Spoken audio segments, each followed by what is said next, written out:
Order. We have our witnesses here via video conference today. So again, we are in the study regarding the human rights situation of the Uyghurs.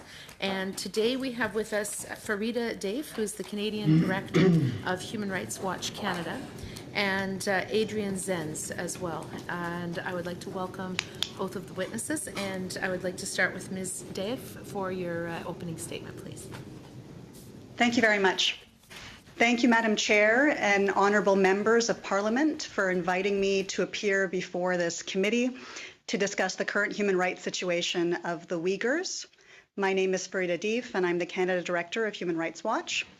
Last month, Human Rights Watch released a report entitled Eradicating Ideological Viruses, China's Campaign of Repression Against Xinjiang's Muslims. The report presents new evidence of the Chinese government's mass, arbitrary detention, torture, and mistreatment of Turkic Muslims in Xinjiang, and details the increasingly pervasive controls on daily life. As you know, China's abusive Strike Hard campaign began in Xinjiang in 2014, but the level of repression increased dramatically after Communist Party Secretary Shen Quanguo relocated from Tibet to assume leadership of Xinjiang in late 2016. Since then, the authorities have stepped up mass arbitrary detention, including in pretrial detention centers and prisons, both of which are formal facilities, and in political education camps. Credible estimates indicate that 1 million people are being held in the camps, where Turkic Muslims are being forced to learn Mandarin Chinese and sing praises of the Chinese Communist Party. Those who resist or are deemed to have failed to learn are punished. The detainees in political education camps are held without any due process rights, neither charged nor put on trial, and they have no access to lawyers or family. They are held for having links with foreign countries or using foreign communication tools like WhatsApp, or even for peacefully expressing their identity and religion, none of which constitute crimes. A former detainee described conditions in the political education camps to Human Rights Watch. He said, and I quote, "I resisted their measures. They put me in a small solitary confinement cell. In a space of about 2 by 2 meters, I was not given any food or drink. My hands were handcuffed in the back, and I had to stand for 24 hours without sleep." Outside these detention facilities, the Chinese authorities subject Turkic Muslims to such extreme restrictions on personal life that in many ways their experiences resemble those of the people detained. A combination of administrative measures, checkpoints, and passport controls restrict their movements. They are subjected to persistent political indoctrination, including compulsory flag-raising ceremonies, political meetings, and Mandarin night schools. The authorities have also subjected people in Xinjiang to pervasive and constant surveillance. They encourage neighbors to spy on each other. They employ high-tech mass surveillance systems that make use of QR codes, biometrics, artificial intelligence, phone spyware, and big data. And they have mobilized over 1 million officials and police officers to monitor people, including through intrusive programs in which monitors are assigned to live in Uyghurs' homes.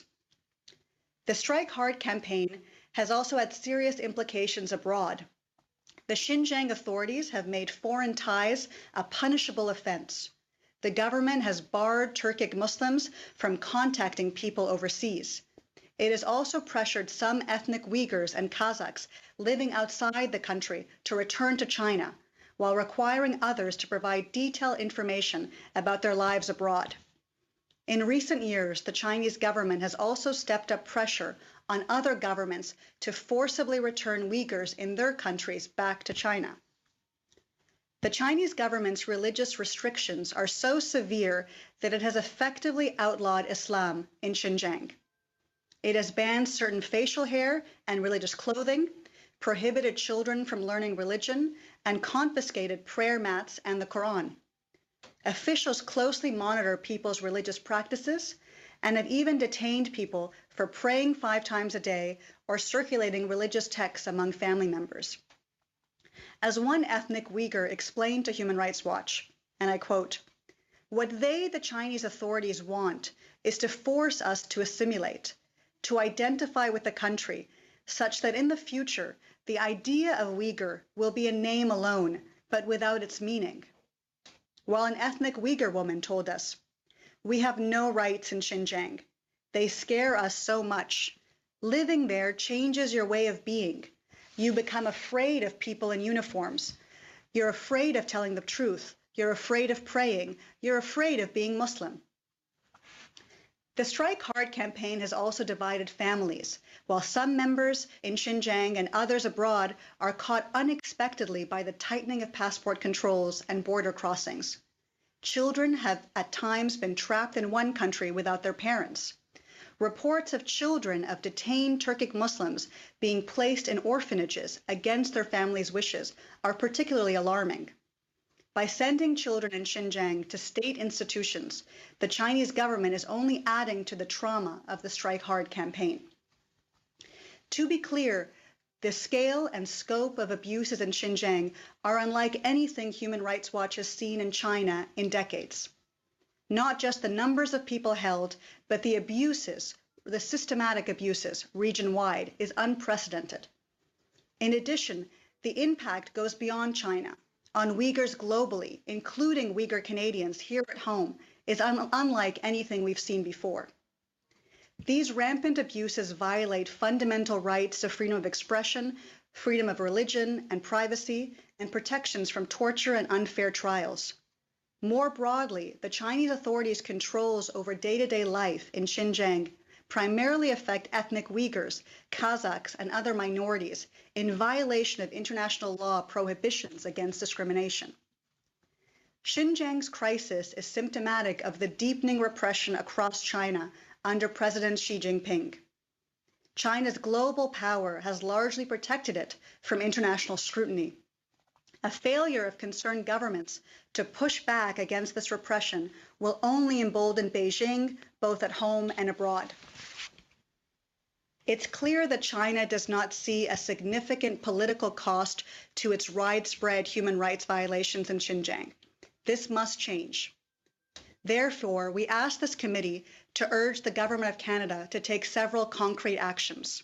Number one, the Government of Canada should publicly and privately call on the Chinese government at the highest levels to end the Strike Hard campaign. Canada should impose targeted sanctions through the Justice for Foreign Corrupt Officials Act against Party Secretary Shen Kuang-go and other senior officials linked to abuses in the Strike Hard campaign. Canada should also impose appropriate export control mechanisms to deny China access to surveillance and other technologies used to violate basic rights in Xinjiang. And Canada should investigate the Chinese government's intimidation of Turkic Muslim diaspora communities across Canada. We also urge this committee to recommend that the Government of Canada not forcibly return Uyghurs, Kazakhs, and other Turkic Muslims to China without a full and fair, individualized examination of their risk of being persecuted, tortured, or ill-treated in China. This government should also expedite asylum claims of Turkic Muslims at risk of being forcibly returned to China. To conclude, there is no question that China should be held to account for its mass, systematic violations in Xinjiang. Some governments have begun to speak out against these repressive policies and taken steps to protect the Uyghur diaspora at home and asylum seekers from further harm. Canada should follow suit. It is clear that stronger, more concerted action is needed from this government to increase the political cost to China of its oppressive campaign against Xinjiang Muslims. Thank you very much.